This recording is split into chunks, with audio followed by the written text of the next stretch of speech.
¿Alguna vez se han preguntado por qué un simple plato de sopa de maíz con un huevo estrellado sabía a banquete de reyes en 1975?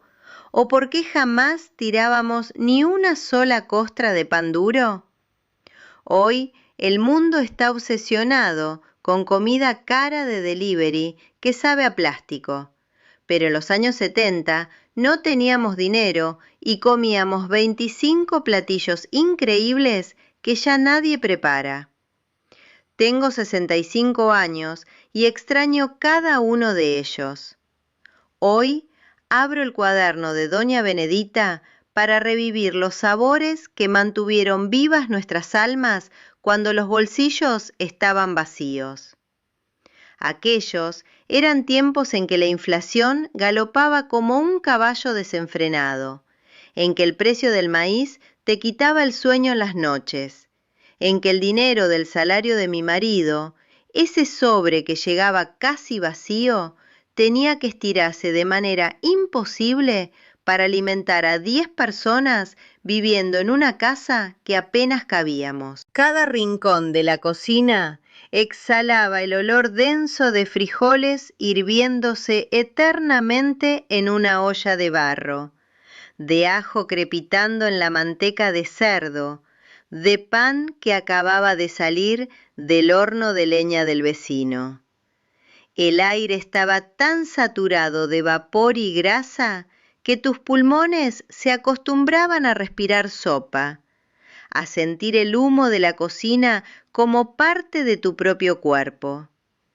La ventana con vidrios finos, herencia de mi abuela, quedaba completamente empañada por la respiración de lo que servía en las ollas de hierro que pesaban como el destino mismo. No había limpiezas fáciles como en este siglo. Ese hierro exigía sal, exigía cebolla frotada, exigía que lo lustres con tu propia mano para mantener su alma negra y brillante, lista para la siguiente batalla culinaria.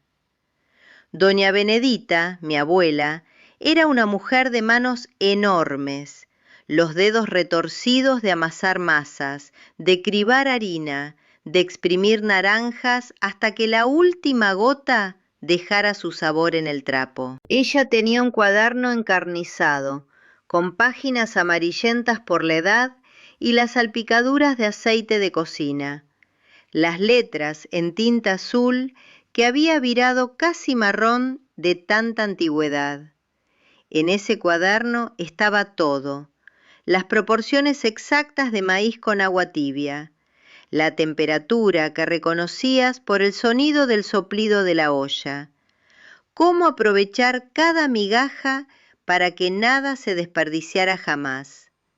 Sus uñas estaban siempre quebradas, partidas a mitad, algunas con marcas de quemaduras del fogón que siempre fugueteaba gas, y se movía por la cocina con una seguridad que yo nunca pude alcanzar completamente, ni siquiera ahora, con 65 años. Su cuaderno quedó en mis manos como un testamento, como una herencia más valiosa que cualquier joya. Cada página es un himno a cómo una mujer invencible transformaba la nada en festín. La economía de los 70 nos obligaba a ser creativas o simplemente no sobrevivir.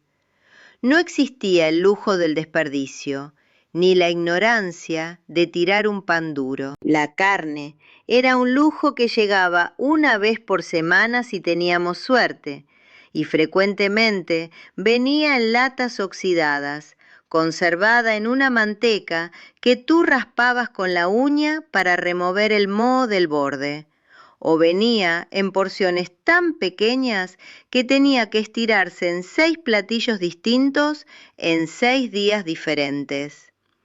Una víscera como el hígado, esa cosa marrón oscura que el carnicero ofrecía a precio de mendigo, era celebrada como si fuera filete de res. Inflación significaba que el precio de todo subía cada mes y tú tenías que ser parte matemática, parte bruja, para hacer que el dinero durara hasta el próximo sueldo. Mis padres discutían en susurros nocturnos sobre cuánto costaba la mantequilla, si podríamos comprar leche esa semana, si teníamos que ahorrar huevos porque en el mes que viene Dios sabe cuánto costarían. Esa presión se convertía en combustible para la creatividad en la cocina, y esa creatividad, créeme, era trascendental. La olla de presión fue nuestra salvación. Esa máquina de vapor que silbaba como una serpiente furiosa cada vez que la encendías.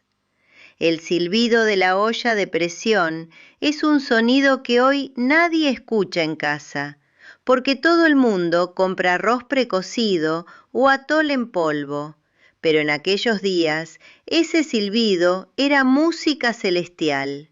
Era la promesa de que en 18 minutos tendríamos un arroz dulce que se derretía en la boca como si fuera oro líquido, o un caldo de hueso que tenía la profundidad de un océano.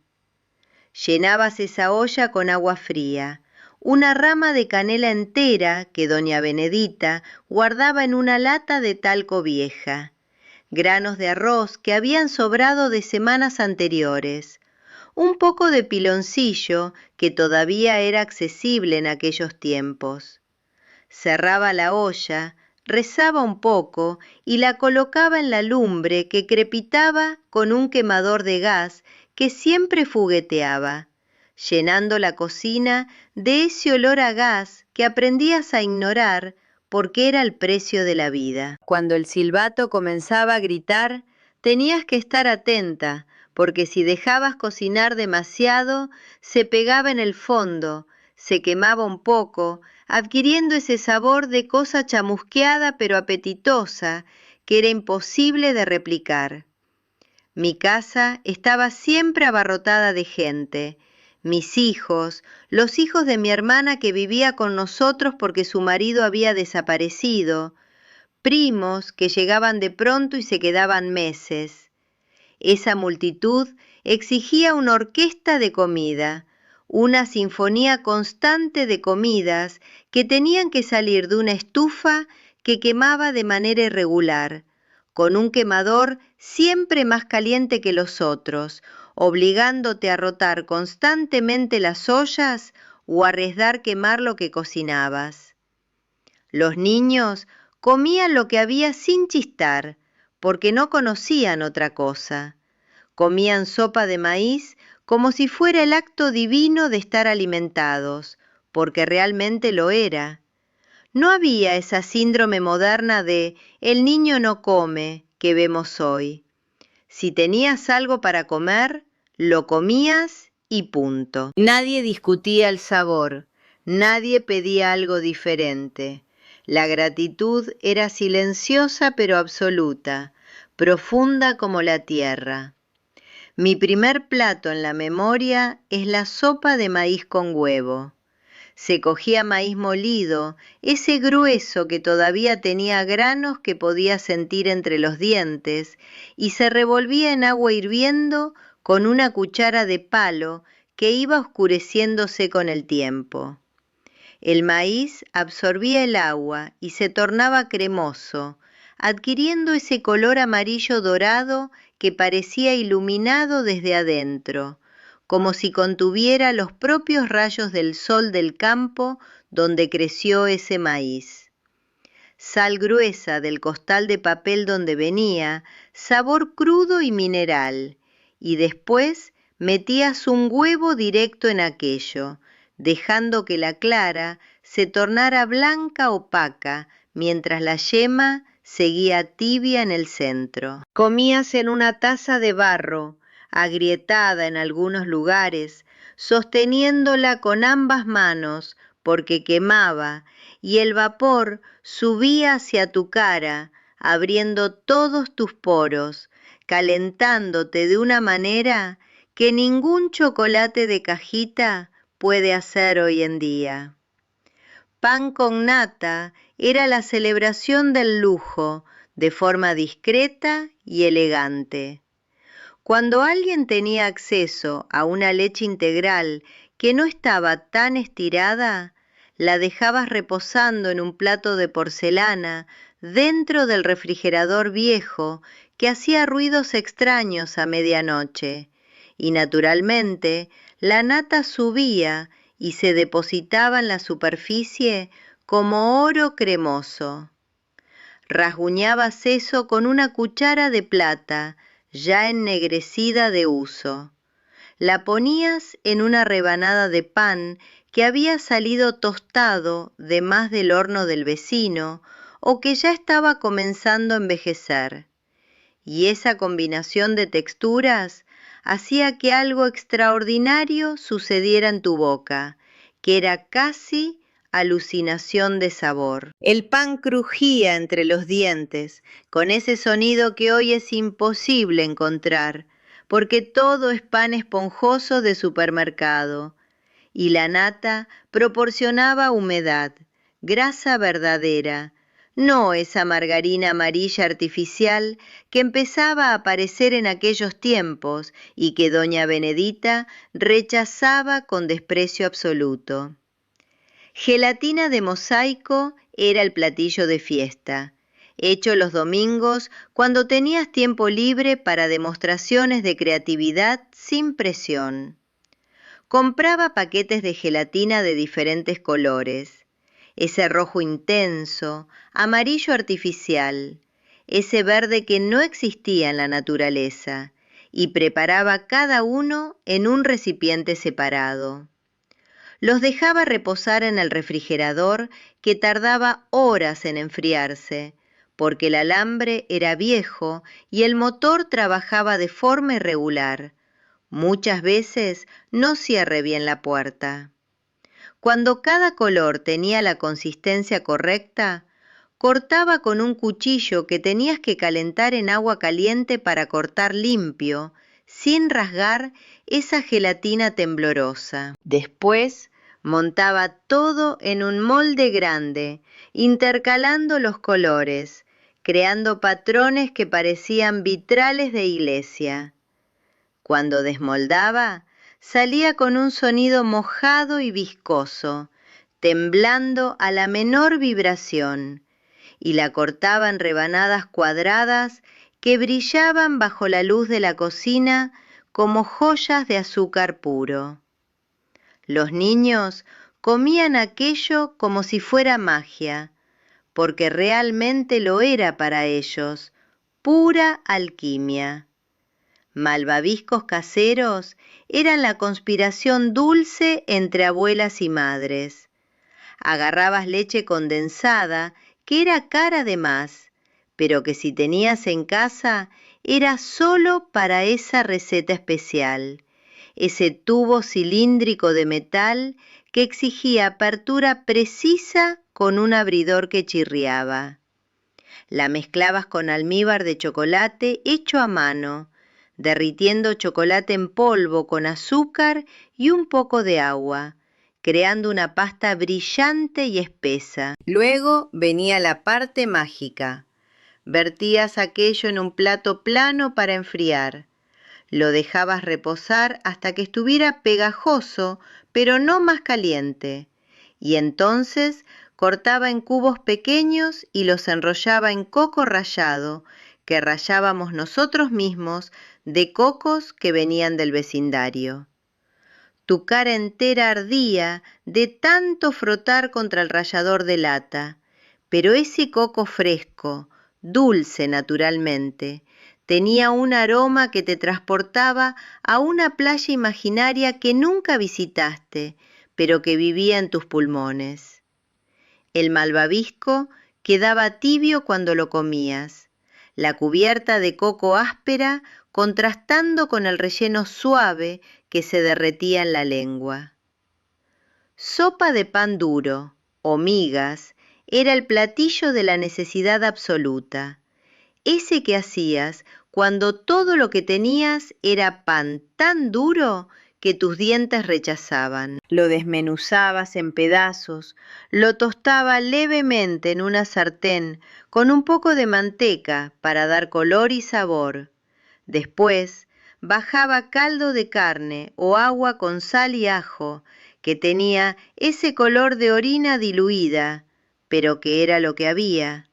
El pan iba absorbiendo ese líquido, volviéndose tibio y pastoso, y comías aquello directo de la sartén, con una cuchara de palo que iba raspando el fondo, donde el pan se había pegado y quemado un poco, creando ese sabor de cosa chamuscada, pero apetitosa. Tu barbilla iba quedando pegajosa, tus dedos sucios, y sentías un calor irradiando desde tu estómago, ese peso bueno, esa sensación de estar realmente satisfecho. Arroz con leche en olla express era trascendencia en grano.